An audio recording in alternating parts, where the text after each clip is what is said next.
Hello guys, मैं हूँ आपकी आरजे प्रियल और आप सुन रहे हैं मेरे साथ पॉकेट एफएम की novel reborn for true love and trust. Chapter 18। शाम का वक्त। संजना अपने कमरे में सो रही थी क्योंकि कल रात तो हमारे मानव ने बेचारी को सोने भी नहीं दिया था। लगभग आधे घंटे बाद संजना कसमसाते हुए उठकर बैठ गई और अपनी अलसाई आंखों से चारों तरफ देखने लगी।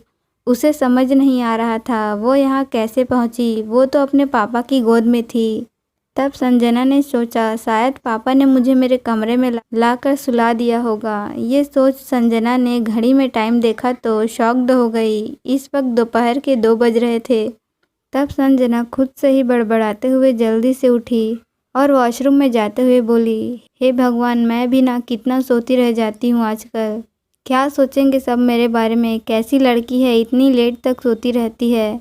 संजना कुछ सोचकर बोली, पर मेरी तो कोई गलती भी नहीं है। ये सब तो उस मानव की वजह से हुआ है। उसने मुझे रात को सोने भी नहीं दिया, बीस्ट कहीं का। और संजना ने अपना मुंह बना लिया।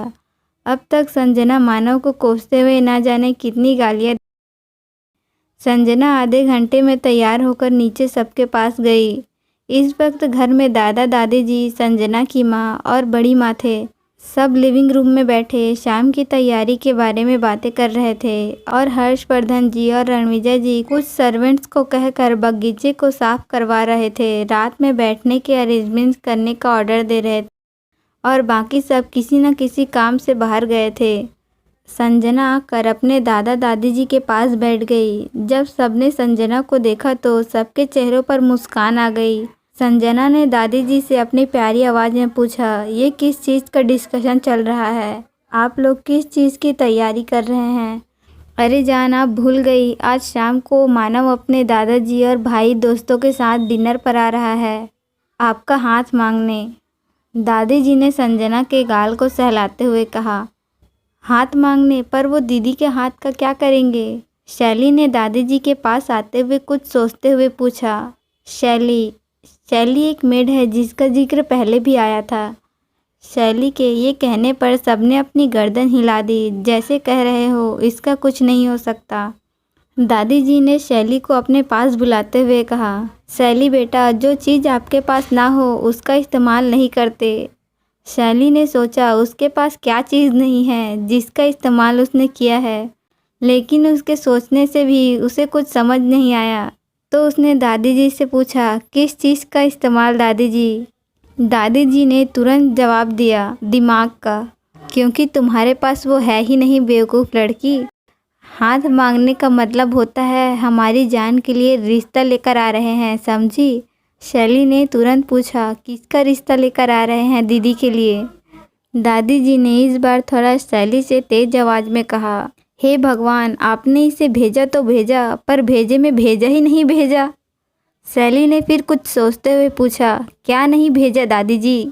इस बार दादी जी ने अपनी छड़ी को जोर से पटकते हुए कहा, रुक तू, अभी बताती हूँ क्या नहीं भेजा। फिर थोड़ा गुस्से से, जाकर अपना काम कर और अगर शाम को किसी चीज़ की कमी रही तो पनिशमेंट के लिए तैयार रहना।